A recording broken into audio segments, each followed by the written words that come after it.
안녕하세요. 소개받은 최광식입니다. 여러분들과 함께 이 삼국유사에 대해서 얘기를 하게 돼서 굉장히 기쁘게 생각합니다. 자, 오늘 그래서 삼국유사의 세계인데, 삼국유사의 세계라는 것은 정말 넓습니다.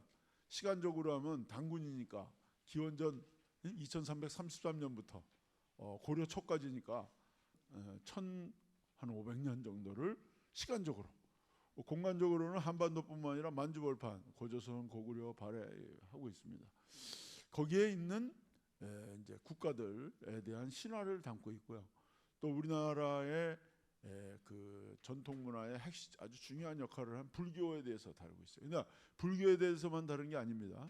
토착 신앙을 더 다루는 게 이제 특징이에요.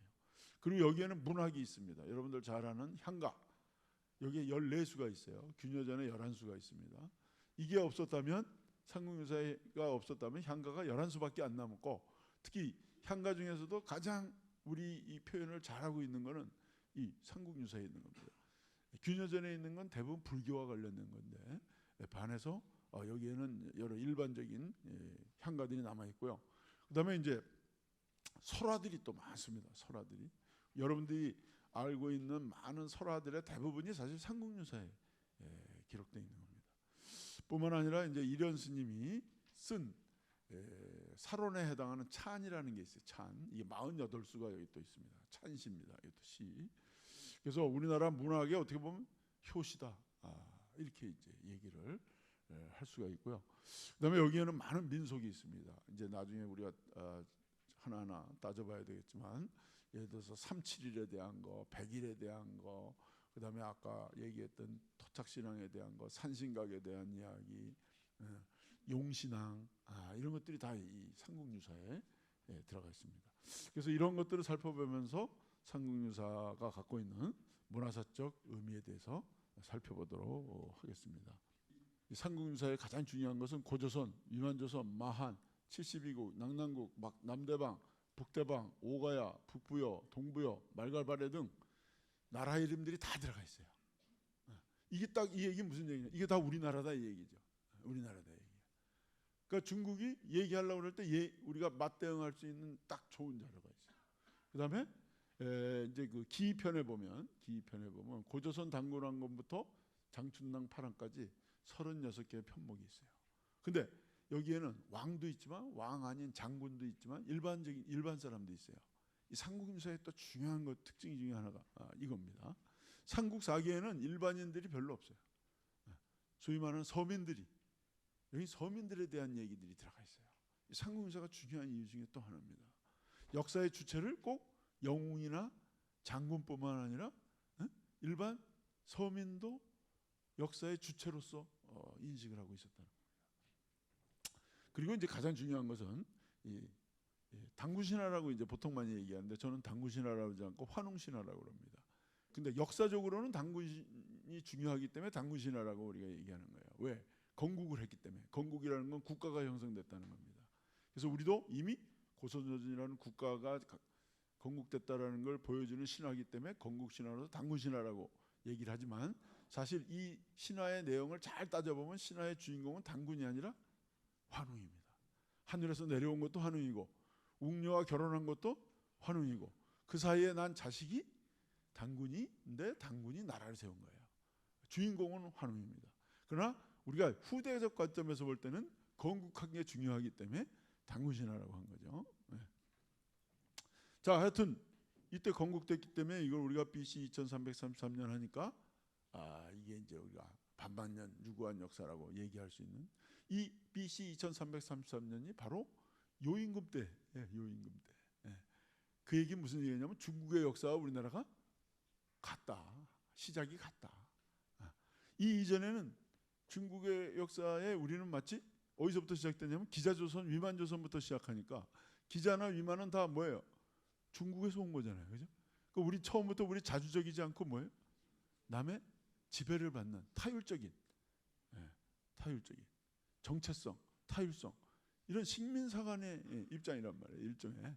근데 그래서 아까 얘기했던 6당이 당군에 관심을 갖게 된 이유는 위만이나 기자보다 앞선 당군은 우리 이 땅에 있었던 존재란 말이에요.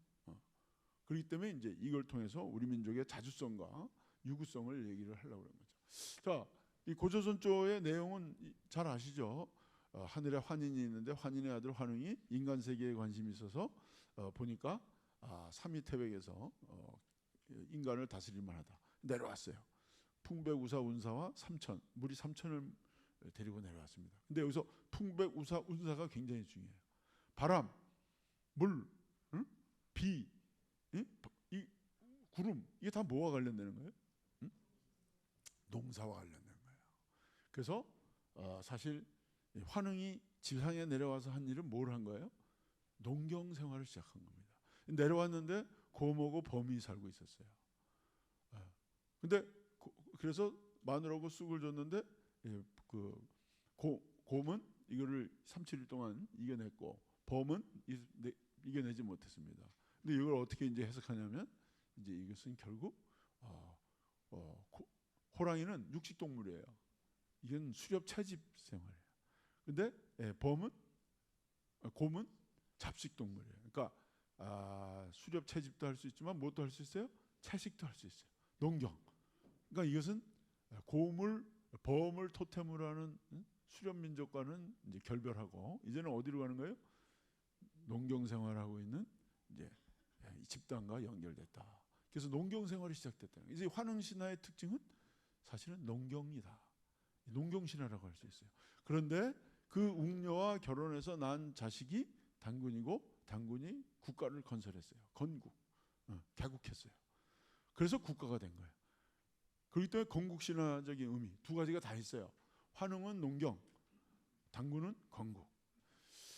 자, 근데 이 건국 신화에는 그래서 고조선에 대한 것만 아니라 신라에 대한 것도 있고 부여, 고구려, 백제 다 있습니다. 가야에 대한 거. 특히 신라는 혁거세, 박혁거세, 석탈의 기말지 신화 다 남아 있어요. 근데 일본 사람들은 우리나라 신화를 북쪽은 천강 신화고 남쪽은 난생 신화다 이렇게 많이 얘기했어요. 그 얘기 무슨 얘기냐면 하늘에서 내려오는 거를 천강 신화라고 합니다. 자, 환인의 아들 환웅이 하늘에서 내려왔죠? 이 천강 신화예요. 근데 이제 흔히 얘기로 김수로가 아래에서 태어났다. 이게 난생 신화예요. 그러다 보니까 북쪽은 하늘에서 내려오고 남쪽은 아래에서 태어났다. 그래서 북쪽은 북방 신화의 영향이고 남쪽은 남방 신화, 일본 신화의 영향을 받았다. 이렇게 또 얘기하는 거예요.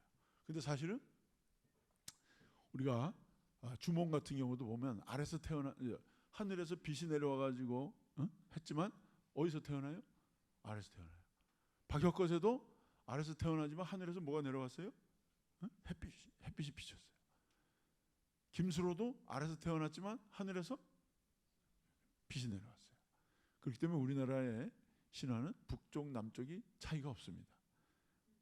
즉 천강적 요소와 난생 신화적 요소가 다 같이 있는 게 우리 신화의 특징이다. 이렇게 얘기할 수 있어요. 이건 완전히 다른 얘기예요. 북쪽은 북방 신화, 남쪽은 남방 신화. 그게 아니고 사실은 우리는 천강적 요소와 난생 신화가 복합적이다. 복합적이다. 그다음에 이제 그 혁거세가 태어나는데 또 옆에서 뭔가 혁거세의 신성성을 더욱더 알려주는 것이 이제 아령이라고 할 수 있습니다. 아령은 또 아령정에서 태어나고 용과 관련돼 있어요. 용이라는 거는 뭐와 관련되죠? 물하고 관련돼요. 그래서 이거는 이제 물과 관련됩니다. 이런 걸 보면 이제 어떻게 보면 박혁거세는 하늘에서 내려온 아래에서 태어난 신성성이 있고 아령은 용과 관련되고 우물에서 관련된 물과 관련돼요. 이거 어떻게 보면 주몽 같은 경우도 동명도 그렇지만 하백의 자손이잖아요. 그 얘기는 뭐냐? 물. 그러니까 이 물이 나타난다는 거는 뭐와 관련되는 거죠? 농경과 관련되는 거예요. 여러분들 어디지? 방구대 안각화 가보셨어요? 네. 방구대 안각화에는 뭐가 새겨져 있습니까? 돌고 고래, 호랑이, 멧돼지, 사슴 뭐 이런 게 있죠. 이게 무슨 시대를 보여주는 거예요? 수렵 채집 단계예요. 근데 거기서 2km 쭉 북쪽으로 올라가면 무슨 안각화가 있죠? 천전리 안각화가 있잖아요. 천전리 안각화를 가면 뭐가 있어요? 동심원이 있죠. 동심원. 네. 그다음에 이 물결 모양이 있고 마른 목걸이 있어요. 이 동심원이 뭡니까? 이 태양이란 말이에요. 태양. 그리고 이 마른 목골, 물결 모양이 뭐예요? 물이에요, 물. 이 안각화는 뭘 보여주는 거예요? 농경을. 두 개 다 안각하지만 이거는 수렵 채집 시대의 안각하고 이것은 농경 생산 시대의 안각합니다. 왜? 농사 지려면 햇빛이 일조량이 있어야 되고 또 하나는 물이 공급돼야 돼요. 그러니까 우리가 볼 때는 안각화에 저 어떻게 저걸 왜 새겼지 뭐 이런 여러 가지 생각하지만 결과적으로는 이 안각화가 그 당시에 있어서 짐승을 많이 잡게 하기를 바랬다. 라스코 동굴, 알타미라 동굴과 같이 거기는 이제 이렇게 그 안료를 통해서 이렇게 암 체화하지만 우리는 암 각화예요. 새겨가지고 그러면서 많은 동물을 사냥하기를 바라는 그 염원이 담겨 있다면 이 천전양각화에는 뭔가 농경을 해서 많은 생산을 바라는 이제 이 박혁컷에도 바로 이와 같이 이 농경과 관련돼서 그래서 이 국가가 형성되는 데에서 기초적인 그 기반이 돼야 되는 게 농경입니다. 왜? 수렵은 어떻게 해요? 잡아먹고는 그냥 흩어지는 거예요. 근데 농경을 하게 되면 어떻게 되죠? 거기에 붙박이로 살아야 돼요. 정착 생활을 하게 돼요. 왜? 씨를 뿌리면 언제까지 있어야 돼? 적어도 추수할 때까지. 그러니까 이제 토지에 긴박됩니다. 그럼 정착을 하죠. 정착을 하게 되면 어떻게 돼요? 거기서 이제 조직이 필요해요. 그리고 혈연이 이제 혈연 사회로 넘어가게 되고 조직이 필요하고 특히 농사하려면 많은 사람이 같이 집단 노동을 하게 되니까 조직이 필요하고 조직이 필요하게 되면 결국 뭐야? 리더가 있어야 되고 그러면 이게 이제 국가로 나가는 겁니다. 국가로. 자, 다음은 탈효왕인데 탈효왕은 또 좀 다릅니다. 탈효왕은 바다로에서 옵니다. 바다로에 와서 탈효의 신화는 굉장히 좀 사실적이에요. 여기 보면 인물도 나타나요. 특히 호공. 근데 이 호공도 어디와 관련이 되냐면 외와 좀 관련이 있는 사람이에요. 그래서 이것은 난생은 좀 그 남쪽에서 관련된 바다에서 온 부분이 있긴 있습니다. 근데 이 탈해가 처음부터 신라 쪽으로 간 게 아니라 원래는 저 김해 쪽으로 갔어요.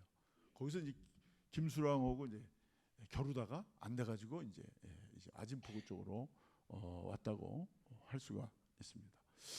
자, 어찌됐건 박씨의 시조, 박혁거세는 박씨의 시조면서 신라의 건국시조예요. 석탈해는 건국시조는 아니지만 석씨의 시조예요. 이거는 어떻게 보면 건국신화라기보다 무슨 신화라고 해야 되죠? 시조신화다. 시조신화다. 반면에 이제 기말지도 이제 호공과 이제 관련이 있는데 호공이 월성을 지나가는데 그 황금 상자가 있어서 거기서부터 닭이 울고 있어서 그 상자를 열어보니까 사내가 있었다. 그래서 마치 혁거세 일과 같았다 이렇게 얘기하고 있는데 여기서 이제 알지를 자꾸 이제 알과 관련돼 가지고 알지에서 이제 그걸 난생신화로 이제 관련시키지만 사실은 알지라는 거는 우리말로 하면 아기입니다. 아기. 아기씨 할 때 아기 어린아이. 그 때문에 사실은 알과는 관련이 없고 오히려 기말지도 결국은 하늘에서 온 걸로 이렇게 이제 우리가 볼 수 있죠. 그래서 결국 혁거세는 농경과 국가 형성, 그다음에 석탈의 해성활동, 기말지는 재련기술. 왜냐하면 이 구석기에서 신석기에서 청동기로 넘어가는 것도 중요하지만 사실 농경에서 제일 중요한 것은 철기입니다. 철기를 사용하면서 농업 생산량이 자그마치 5배가 올라가요. 그래서 여러분들 생각해 보세요. 50%가 아니라 5배라는 거 500%입니다. 그걸 왜 그러냐? 씨를 그전에는 그냥 뿌리면 날아가기도 하고 새가 주워 먹기도 하고 그런데 이걸 철로 만든 홈이나 낫을 사용해서 하게 되면 심경을 하게 돼요. 깊이 집어넣는 거예요. 그러니까 날아가거나 새가 쪼아 먹거나 이런 게 없어요. 깊이에서 뿌리 깊은 나무 바람에 안 일세 하듯이 거기서 쭉쭉쭉쭉 정말 뿌리 받고 올라옵니다. 자그마치 연구에 하면 5배.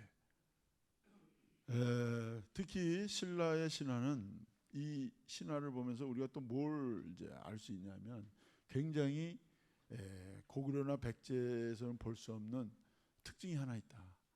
왜냐면 고구려 그러면 무슨 신화만 있어요? 주몽, 백제, 온조. 근데 신라는 박역거세, 석탈해, 김할지. 다양해요. 오히려 신라가 다양해요. 자, 이제 신화를 통해서 신라 문화의 어떤 다양성에 대해서도 이제 말씀드렸는데, 이번에는 이제 불교에 대한 얘기로 넘어가도록 하겠습니다. 지금까지는 그 소위 그 삼국유사가 5권으로 돼 있어요. 5권. 근데 그 1, 2가 기편이고 3, 4, 5가 이제 이 불교와 관련된 얘기입니다. 대체적으로 불교와 관련된 얘기.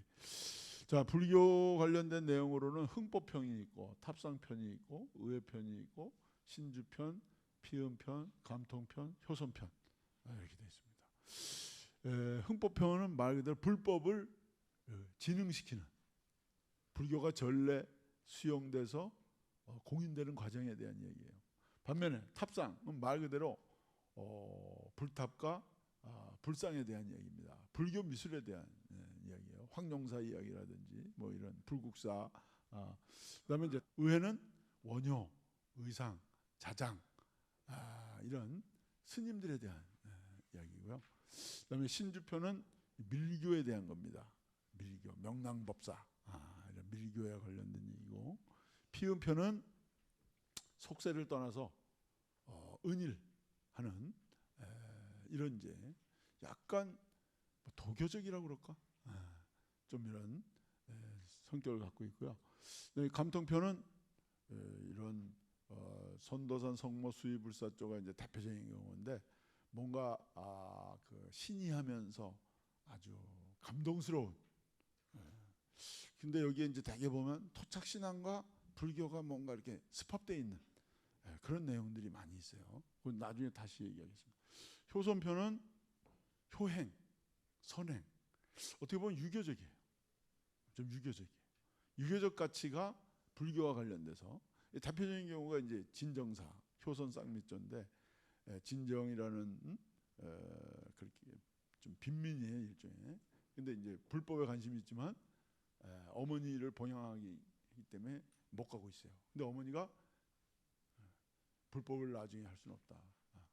날 걱정하지 말고 가라. 해가지고 결국 이제 가는데, 가서 이제 거기서 성불해가지고 어머니까지 같이 동반해서 성불시키는 이런. 그러니까 어떻게 보면 효선이라는 건 뭐냐면, 효는 굉장히 이제 유교적 가치고 선은 뭐 불교적 가치라고 그러는데, 이것을 같이 쌍미 둘 다 아름답다. 이제 이런 것들이 여기 있습니다.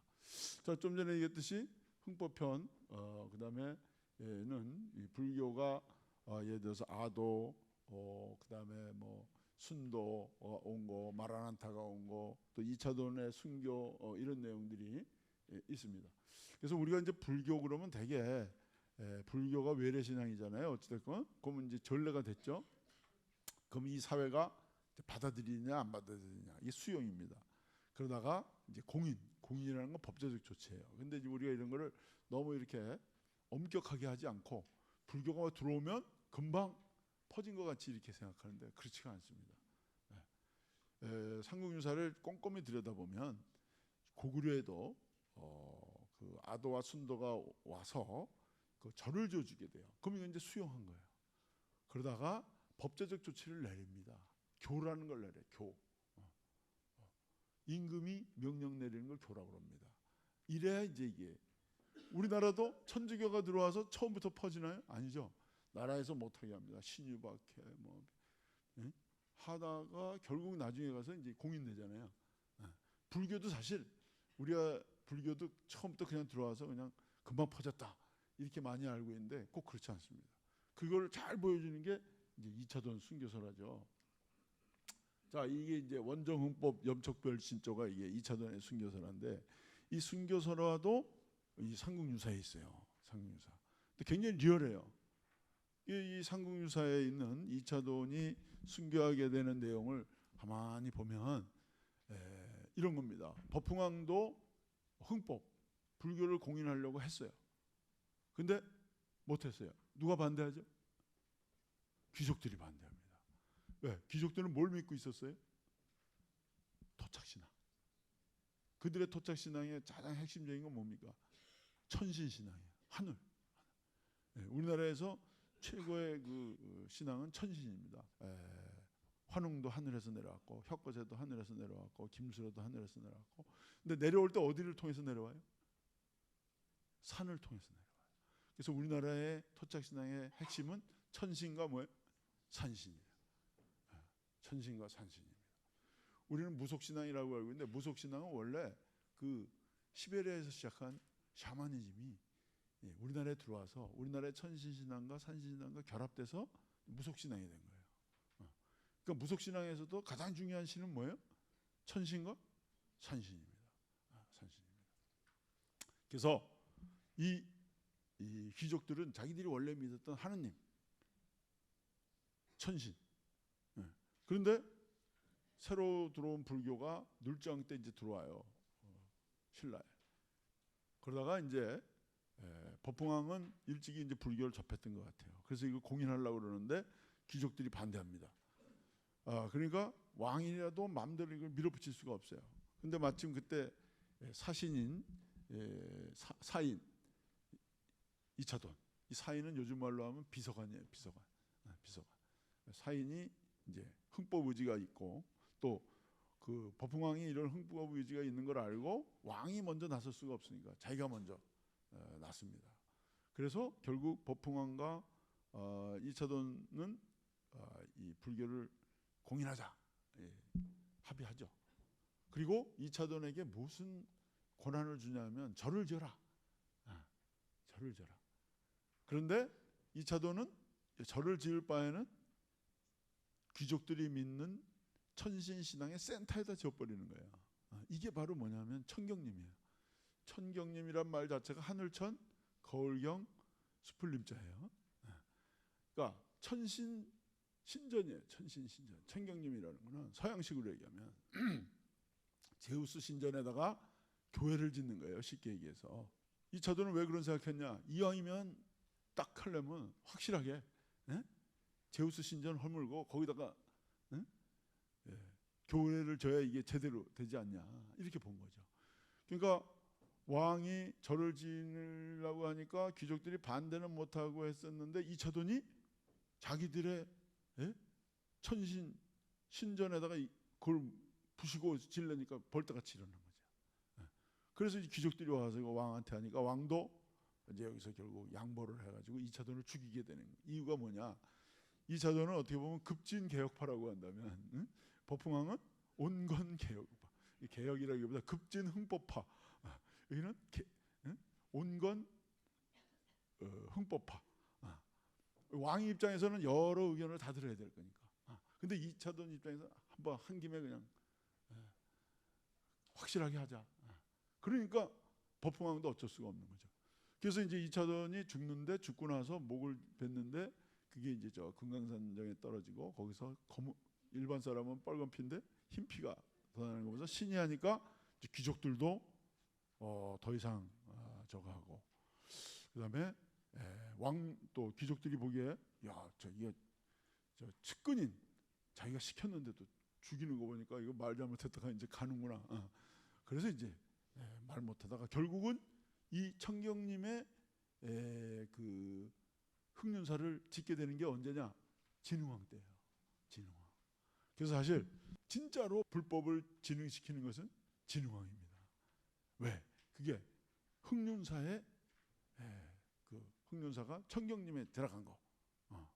굉장히 중요한 거예요. 상궁유사는 역사적으로도 우리 고대사의 체계를 세웠다고 할 수 있지만 또 불교 면에서도 불교 신앙과 불교 사상과 불교 미술과 불교가 또 다른 그 문화와 또 다른 사상이나 종교와 어떻게 조화를 이루면서 나갔는지를 잘 보여주는 불교의 아카이브다. 뿐만 아니라 이 상궁유사는 문학의 우리나라 문학의 원류다 이렇게 얘기할 수 있습니다. 왜? 첫째는 설화가 이렇게 많아요. 여러분들 여기서 들어본 것만 해도 많을 거예요 아마. 연호랑 세원이 알죠? 사근갑조도 알죠? 선도관 기지삼사조도 들었을 거고 그다음에 여기 양지사석, 진표전간, 선도산 성모수의불사, 이게 굉장히 중요한 자리예요. 선도산 성모수의불사 쪽. 선도산 성모수의불사조는 무슨 뜻이냐면, 선도산, 경주에 가면 서학이 있어요. 거기가 이제 이 산 이름이 선도산입니다. 선도산 성모, 거기에 이제 산신이 여성이에요. 우리나라의 산신들은 대개 다 여성입니다. 여성입니다. 여성입니다. 여기 마포에 노고단 있잖아요. 노고가 할머니라는 뜻이에요. 저 지리산에도 가면 노고단이 있죠. 그 할미단이에요. 할미단. 우리나라의 고대의 산신은 95%가 여성입니다. 여성입니다. 저기 그 대치동 가면 대모산이라고 있어요. 대모산이 큰 엄마 산이 아니라 그랜드 마더 산이에요. 대모라는 게 큰 어머니가 아니라 할머니라는 뜻이에요. 그래서 그러다가 우리나라의 이 산 이름이 여성에서 남성으로 바뀌는 게 불교가 들어오면서 바뀌어요. 금강산, 문수봉, 뭐 이게 불교적으로 바뀌면서 관음봉, 이게 굉장히 이제 남성적으로 이제 바뀌어가는데, 원래 우리나라의 고대 산신은 여성입니다. 첫째는 제일 많은 게 이제 할미산이에요. 할미산. 우리나라 산이 노년기산이에요. 노년기산. 그것도 있지만 더 중요한 건 왜 어머니로 표현되냐면, 우리나라의 70%가 산입니다. 지형이. 근데 우리나라의 마을이나 도시는 다 뭘 배경으로 해서 도시가, 마을이 형성돼요? 산이죠. 산. 왜 그러냐? 첫째, 산이 뭘 막아줘요? 바람을 막아줍니다. 요즘은 미세먼지도 맞아요.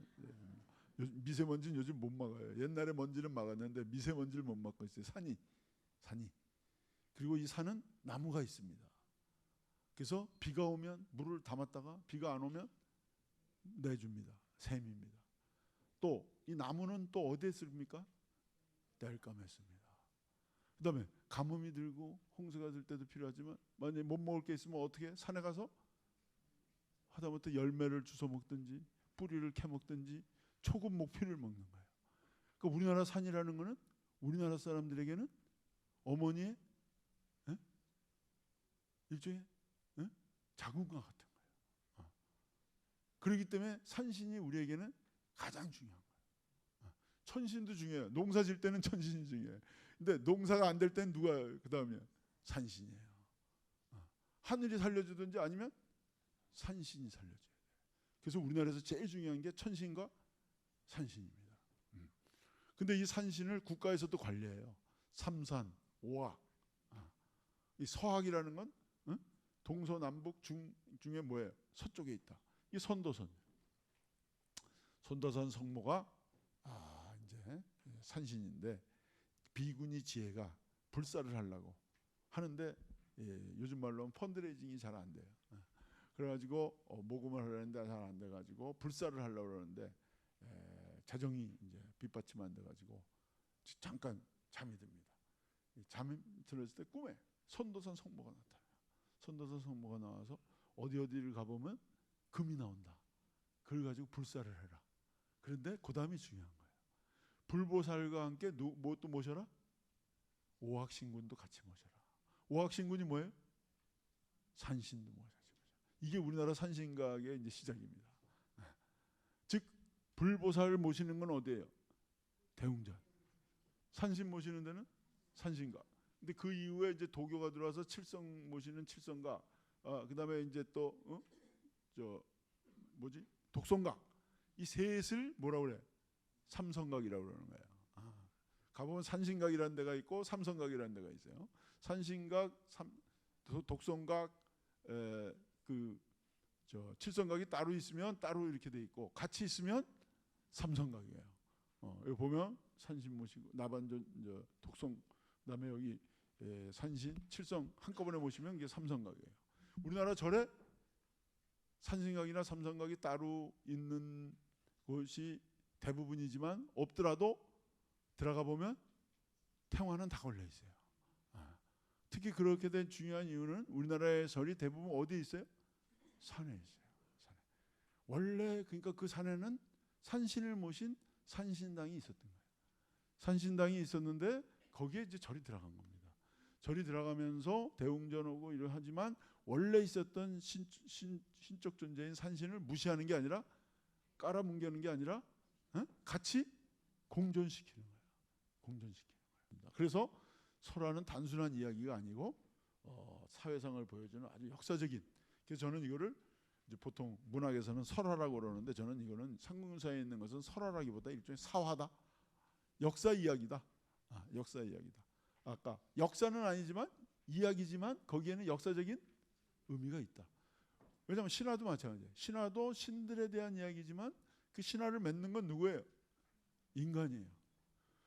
그 내용은 하늘에서 내려오고 뭐 곰이 사람이 되고 뭐 마늘 쑥을 먹고 뭐 되고 어떻게 보면 합리적이진 않죠, 그죠? 현실적인 얘기는 아니야. 그렇지만 그걸 잘 해석해 보면 그 당시의 역사적인 의미를 우리가 캐치는 할 수 있다. 그런 의미에서 설화도 마찬가지라고 할 수 있고 이 설화들이 결국은 그 이후에 조선시대에 여기저기 실리고 그래서 지금 우리께 남아있는 겁니다. 그 원형이 바로 상국유사에 있어요. 그래서 상국유사는 그 일종의 아카이브다. 저는 그렇게 봐요. 그래서 상국유사할 때 유자를 여태까지는 어떻게 해석했냐면 육당 천암선 이후에 삼국사기에서 없는 것들을 모아서 낸 게 삼국유사다 이렇게 얘기했는데 사실 삼국유사를 보면 삼국사기와 그 똑같은 내용도 많이 있어요. 많이 있어요. 그래서 삼국사기에 없는 걸 했다 얘기하기 어렵습니다. 그럼 그 유가 뭐냐? 나는 그렇게 보는 거예요. 요즘 민족의 문화유산이라는 말을 쓰잖아요. 어떻게 보면 민족의 문화유산을 남긴 거다.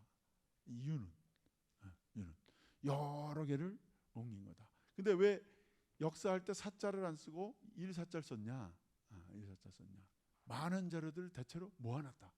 팩트, 사가 팩트 아니야, 팩트. 팩트를 모아놓은 거예요. 그래서 어떻게 보면 소위 우리가 종래의 기준으로 볼 때 역사 사자를 쓰기보다는 일사자를 썼다. 문학에서 중요한 것 중에 하나는 향가입니다.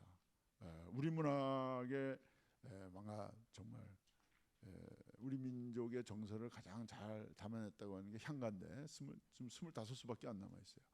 근데 균여전에는 11수, 삼국유사에 14수가 남아 있는데 균여전은 대개 불교에 대한 얘기. 근데 그 삼국유사에 있는 거는 불교에 관련된 것도 있지만 불교에 관계되지 않은 것도 있습니다. 모 죽지랑가, 죽지랑을 사모하는 노래, 죽지랑을 사모하는 노래. 헌화가 꽃을 바치는 노래, 사랑과 관련된 얘기예요. 안민가, 백성을 편안하게 하는. 그다음에 찬 기파랑가, 기파랑이라는 화랑을 이제 찬미하는 노래. 초용가, 소동요, 도천수대비가 이건 불교적이죠. 원앙생가 이것도 불교적이고 제망매가는 자기의 이제 누이를 위해서 한 거고 해성가, 원가, 우적가 불교적인 것도 있지만 불교적이지 않은 이 당시의 사람들이 이런 문학에서 어떤 주제를 담았는지를 우리가 알 수 있는 아주 중요한 물론 이제 곡조는 알 수가 없어요. 곡조는 알 수가 없고 지금 범패가 이제 좀 이런 그 뉘앙스를 가졌을 거라고 이제 보고 있고 특히 지금 시조창도 좀 관련이 있을 거다 이렇게 문학에서는 보고 있습니다. 그 다음에 이제 중요한 게 찬시예요. 이 찬시가 48개가 있습니다. 이 찬시가 마치 김부식이 사론 31개가 남아 있는데 자기 입장에서 역사 인식이 남아 있는데 이 찬시는 이 산문은 아니고 운문으로 이런 스님이 이 어떤 내용에 대해서 이제 자기 의견을 운문으로 굉장히 좀 포괄적이고 이제 추상적인 면은 많아요. 그렇지만 하여튼 이 고려 후기에 시를 어떻게 썼는지를 볼 수 있는 아주 중요한 겁니다. 그래서 여기서 분명히 이제 자기 나름대로의 어떤 인생관, 또 역사 의식을 보여주고 있는데 특히 이제 그 승려로서 수행도 들어가 있지만 어떤 사회와의 관계 속에서 뭔가 현실에 참여하고 뭔가 기여를 해야 된다라는 그런 사회 인식도 이제 여기서 우리가 볼 수가 있어요. 다음이 이제 민속. 저는 제일 이 삼국유사의 아주 중요한 것 중에 하나가 민속이라고 봅니다. 관에서 편찬한 관찬사서는 대개 이게 삼국사기 같으면 유교적, 뭐 삼국유사는 불교적이라고 얘기하지만 불교적인 것도 있지만 민속적인 게 많아요. 이게 삼국유사의 특징이에요. 조선시대 특히 자료들이 민속이 별로 안 남아 있어요. 전부 양반에 관련된 거, 뭐 이런 관과 관련된 이런 것들이 지배층 중심이지 소위 피지배층에 대한 자료가 없어요. 근데 이 삼국유사는 이 민속을 많이 남기고 있습니다. 아까 살펴본 환웅신화 같은 경우도 하늘에서 환웅이 내려오잖아요. 그죠? 내려올 때 풍백우사 운사 대로 내려오고, 근데 농경을 우리가 알 수 있었고, 와서 곰하고 범이 있었다. 이게 뭐냐면 곰토템, 응? 범토템, 이런 걸 볼 수 있고, 마누라고 쑥을 줬는데 처음에 100일 동안 보지 말라고 그랬는데 3, 7일 했다. 근데 애가 태어나서 가장 중요한 시기가 언제예요? 3, 7일이에요. 그 다음이 100일, 그 다음이 돌. 이게 다 들어가 있어요. 3, 7일, 100일, 360여사. 우리 민속이 굉장히 유구하다는 걸 보여주고 있습니다. 그 다음에 여기 특히 환인, 환웅, 당군, 이게 삼신신앙이에요. 삼신. 우리가 삼신할머니, 삼신 이렇게 얘기하는데 사실 삼신상 쌀을 3개 갖다 놓잖아요. 이 농경과 관련된 거예요. 그러니까 우리 신앙이 지금은 이제 뭐 근대화되고 도시화되고 해서 많이 없어져가고 있지만 그 원조가 벌써 상당히 유구하다는 걸 알 수 있고, 또 문무왕 번민절 보면 거기 화장하는 얘기가 나옵니다. 화장하는 얘기. 화장. 그다음에 이제 수로부인 쪽 여기도 보면 용신과 관련된 게 있고, 특히 가락국기전은 우리나라 최초의 그 웨딩 마치를 여기서 이제 우리가 볼 수 있습니다. 김수로한테 그 구관들이 자기들 딸하고 결혼을 하려는데 김수로가 안 합니다. 안 하고 나는 배필이 있을 것이다. 천정 배필이 있을 것이다. 여기 저기서 이제 배를 타고 와요. 배를 타고. 근데 허황옥이 이제 능연을 넘을 때 거기에 패백을 드립니다. 자기 입고 있던 비단 바지를 벗어가지고, 이 이제 패백이에요. 패백이 나와요. 이런 게. 그리고 이제 그 신하들이 이제 궁궐로 데려가려니까 딱 허황옥이 안 가려고 그럽니다. 내가 감히 너희들을 왜 따라가느냐. 그 얘기는 본인 나와라. 이렇게 딱 나옵니다. 그러니까 스로가 알고 딱 나와요. 나와가지고 천막을 치고 행제소를 만들어요. 쉽게 얘기하면 제3의 장소에서 하는 거예요. 그러니까 우리나라 최초의 국제 결혼이 여기서 이루어지게 됩니다. 국제 결혼이. 그러니까 왜 웨딩 마치라고 그랬냐면 원래 우리나라의 결혼은 어디서 하는 거예요? 신부집에서 하는 거예요. 신부집에서 하는 건데 이 허황옥은 멀리서 왔기 때문에 신부집이 없어요. 그렇다고 신랑집에 가서 하는 것도 아니에요. 신랑집도 아니고 신부집도 아닌 제3의 장소. 이게 우리나라 최초의 그 결혼식장이잖아요. 웨딩 컨벤션 센터가 여기서부터 이제 시작돼. 최초의 국제 결혼이면서 최초의 웨딩 홀이다. 이거 아주 재밌는 결혼 이야기가 바로 이 가락국기에 있습니다. 여기 또 재밌는 얘기들이 이제 많이 있는데 그 중에 하나가 이 웅면비. 웅면비라는 건 뭐냐면 종인데, 여종인데 불교 관심이 있었어요. 근데 이 주인이 못마땅해. 지가 일이나 하지 말이야. 무슨 기도해가지고 성불하겠다더니 말이야. 그래가지고 오지 말라고 그럴 수는 없으니까 막 일을 막 시킵니다. 일을 막 시켜서 못 오게 해. 근데 그걸 어떻게 빨리빨리 해가지고 오면은 전부 이제 그 절에 가면 그 안에 밖에 때도 뭐 자기가 갈 데가 별로 없어. 그래도 뭐 이렇게 억지로 하여튼 기도를 열심히 해가지고 오히려 성불을 더 먼저 합니다. 그래가지고 주인도 이제 반성하고 뭐 이런 얘기들이 나오는데 여기서 중요한 건 뭐냐면 이 우리나라 불교는 처음에 왕실부터 들어오잖아요. 그러니까 왕실 불교를 시작해서 귀족 불교를 해서 평민 불교 이렇게 가는데 이런 노비도 뭐가 될 수 있다? 성불할 수 있다. 남해아비타불 관세음 보살을 외우면 서방정토 극락세에 갈 수 있다. 이건 지금으로 따지면 너무 당연하고 생각하지만 이 당시를 봐서 이건 굉장히 획기적인 겁니다. 왕도 부처가 될 수 있고 귀족도 될 수 있고 평민도 될 수 있는데 심지어는 노비까지. 이런 것들은 굉장히 파격적인 내용입니다. 지금에 봐서 우리가 볼 때는 뭐 그런가 보다 하지만 그 당시로서는 이것은 어떻게 보면 아까도 얘기했지만 이런 스님 자체가 이런 얘기를 지어낸 건 아니고 있었겠지만 이 민족의 구성원 모두가 이 역사에 중요한 의미를 갖고 있다. 근데 이건 왜 그러냐? 이게 이제 삼국유사의 특징인데 왜 삼국유사를 이때 썼느냐? 이때는 몽고의 침입으로 나라가 완전히 저거요. 패배감, 상실감, 막 이렇게 됐어요. 좌절감.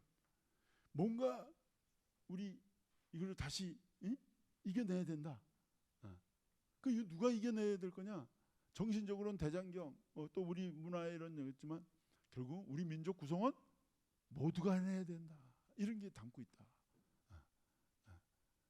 왕 혼자서 할 수 있는 것도 아니고 장군들 가지고 하는 거, 군인들만 되는 게 아니고 귀족만 하는 게 아니라 평뿐만 아니라 누구까지? 여종까지, 사내종, 여종 다 함께 민족의 공동체로서 이것을 막아내야 된다. 이게 이제 담아 있다. 이게 삼국유사의 이제 아주 중요한 거다. 이런 스님은 이런 어떤 역사의 그 어떤 그 체계나 서술에 있어서 굉장히 자유롭게 쓴 거예요. 하고 싶은 얘기, 우리 민족들이 알아야 될 얘기, 구성원들에게 남기고 싶은 이야기, 남기고 싶은 얘기. 그래서 우리의 역사 출발점을 당군의 고조선으로 해서 중국으로부터가 아니라 한울, 즉 유구성, 독자성, 그리고 삼국사기에 다루지 않는 고조선 부여 발해. 자, 이 삼국유사는 그래서 문화 콘텐츠로서 아주 중요합니다. 그래서 할 게 무궁무진합니다. 그래서 삼국유사 자체를 연구하는 것도 중요하고 또 번역하는 것도 중요하고 대중들이 알게 하는 것도 중요하고 하면서도 이걸 문화 콘텐츠로서 우리가 이제 개발해서 문화 원형 콘텐츠로 개발하는 게 앞으로 우리의 과제다 라고 할 수 있습니다. 자, 오늘 이 정도로 삼국유사의 세계에 대해서 말씀을 마치고 삼국유사에 대해서 다시 한번 관심을 가져주셨으면 고맙겠습니다. 예, 감사합니다.